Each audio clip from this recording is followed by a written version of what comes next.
الرحمن الرحیم۔ Dream global کے ساتھ امبیسڈر عطا شاد آپ کی خدمت میں حاضر ہے۔ مڈل ایسٹ میں جو ایک بڑی جنگ لڑی جا رہی ہے، بلکہ اس طرح کہنا چاہیے کہ ایران پر جو جہریت مسلط کی گئی ہے، کیا امریکہ اور اسرائیل اس کو ہار چکے ہیں اور کیا وہ اس جنگ کو جیت سکتے ہیں؟ آئیے کچھ پہلو اس کے دیکھتے ہیں کہ ایک ہفتے سے زیادہ یہ جنگ جاری ہے، اس میں کیا ہوا اور امریکہ کی کیا خواہشات تھی اور کیا امیدیں تھیں اور کیا وہ ان امیدوں پر پورا اترے ہیں۔ تو امریکہ اور اسرائیل نے سوچا تھا کہ جیسے وہ امام علی خامنائی کو، جو ایران کے سپریم لیڈر تھے، ان کو شہید کر دیں گے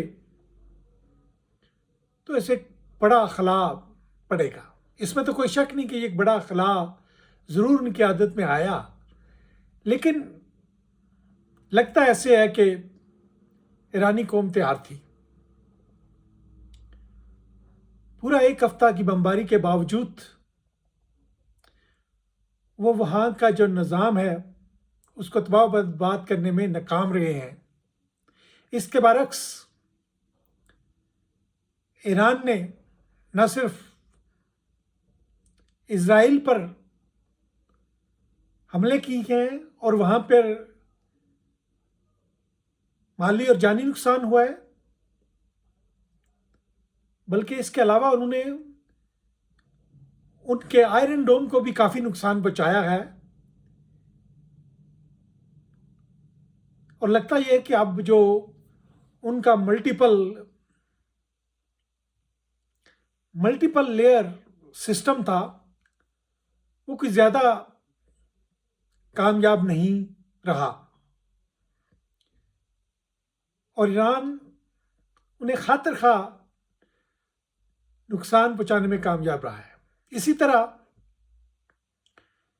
ایران نے وہ حکمت عملی اختیار کی ہے کہ جہاں بھی امریکن اڈے تھے،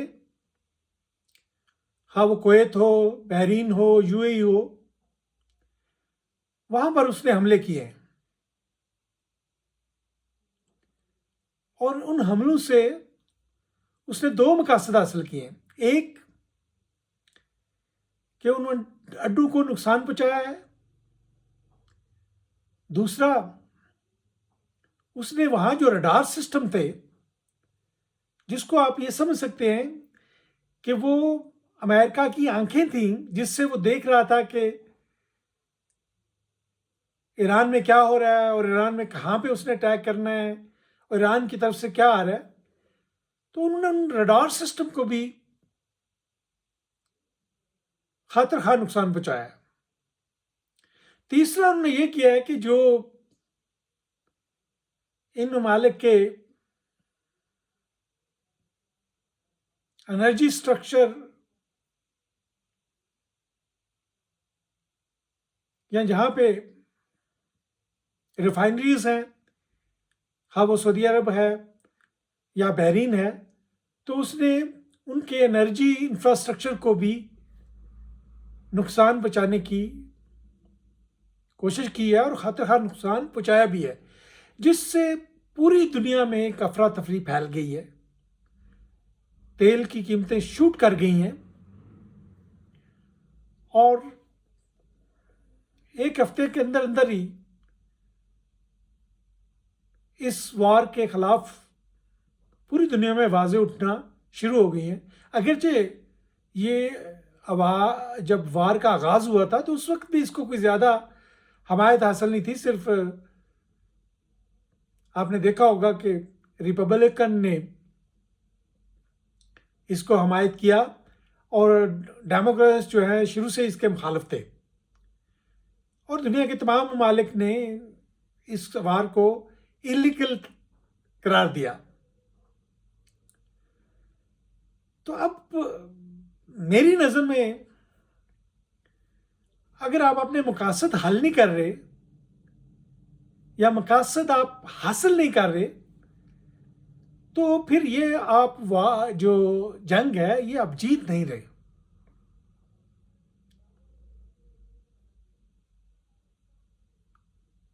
امریکہ کے 3-4 مقاصد تھے کہ جی ایران کے نیوکلیئر پروگرام کو ختم کرنا، ایران کے بلاسٹک میزائل پروگرام کو ختم کرنا، ایران کی جو کلیدی حیثیت ہے علاقے میں جس کی وجہ سے وہ مختلف جگہوں پر اس نے اپنے حامی یا پراکسیز کریٹ کیے ہوئے تھے، اس حیثیت کو ختم کرنا، اور اس کے علاوہ ایران میں جو حکومت ہے اس کو ختم کرنا یہ شامل تھا. اب ٹرمپ صاحب کہہ رہے تھے کہ بھئی اب علی خامنئی صاحب کی شہادت کے بعد جو نیا لیڈر ہے وہ بھی ہم جو ہے وہ ہم سے پوچھ کے آپ کریں. تو وہ تو نہیں ہوا. انہوں نے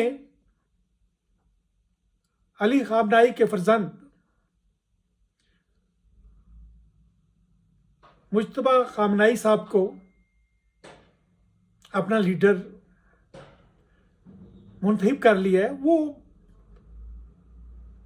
ایک جوان اور صحت گیر قسم کے لیڈر سمجھے جاتے ہیں، اور ہم نے دیکھا کہ ان کے آنے کے فوراً بعد ایران کے حملوں میں بھی اضافہ ہوا ہے چاروں طرف. اگرچہ اس سے پہلے ان کے صدر گلف کنٹریز سے یا گلف کے جو ممالک ہیں ان سے معافی مانگ چکے تھے کہ ہم یعنی کہ آپ پر تو وہ حملہ نہیں کرنا چاہتے تھے، لیکن چونکہ آپ کے ہاں یو ایس کے اڈے اور بیسز ہیں تو ہم ان کو نشانہ بنا رہے تھے، تو ہم اس پہ آپ سے معذرت خواہ ہیں. لیکن اب دیکھا جا رہا ہے کہ وہ آج کا دن جو تھا وہ سارا دن وہ انفراسٹرکچر بحرین میں ان کی آئل ریفائنری کو انہوں نے کافی نقصان پہنچایا ہے، اور وہ ہر طرف حملے کر رہے ہیں. ابھی ایک بلاسٹک میزائل ترکیہ کی طرف بھی گیا ہے جس کو نیٹو نے روکا ہے. یہ دوسرا میزائل ہے جو ترکیہ کی طرف گیا ہے. یہ انٹینشنل تھا یا ان انٹینشنل تھا کہ دوسرا تو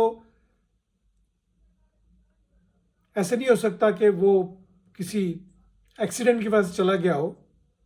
بہرحال ایران کا جو وہ مقصد تھا کہ وہ اس کو انٹرنیشنلائز کرے یا اس وار کو ریجنلائز کرے تو اس میں بھی وہ کامیاب رہا ہے.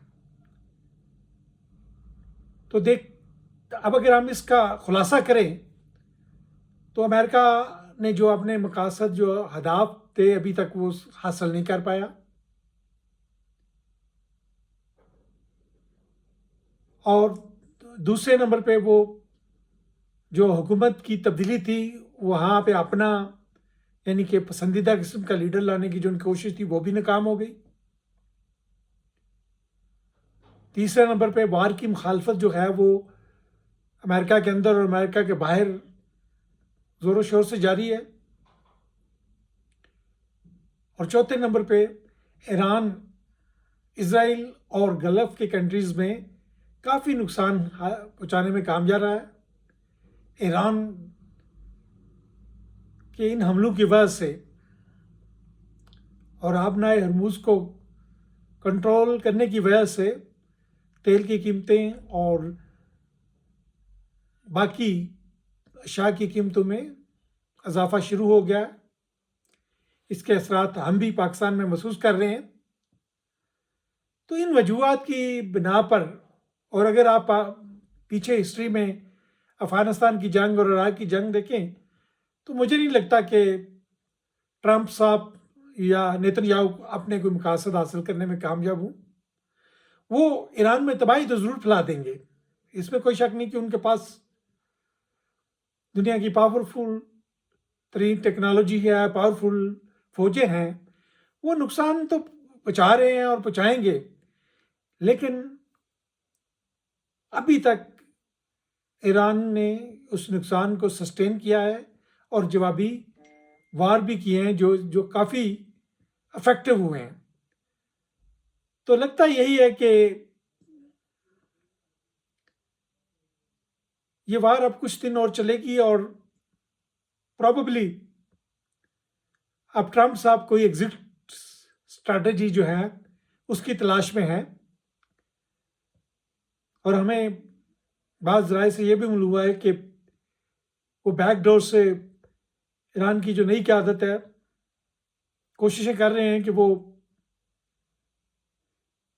کسی طرح کوئی ان کے ساتھ نیگوشیٹ کر لیں اور پھر یہ ظاہر کریں کہ یہ وار جو ہے ہم نے اپنے مقاصد حاصل کر لیے ہیں اور کافی نقصان ایران کو پہنچا دیا اور ان کا جوہری پروگرام ختم کر دیا ہے. تو لگتا یہی ہے کہ اسرائیل اور امریکہ یہ وار پہلے دن سے ہی ہار چکے ہیں. اس ہار کو آپ نے دیکھنا یہ ہے کہ مقاصد کی اچیومنٹ میں کہ وہ مقاصد حاصل کرنے میں ناکام ہو چکے ہیں. اسی دعا کے ساتھ کہ یہ وار اور یہ جنگ جو ہے یہ جلد ختم ہو، آپ سے اجازت چاہتا ہوں.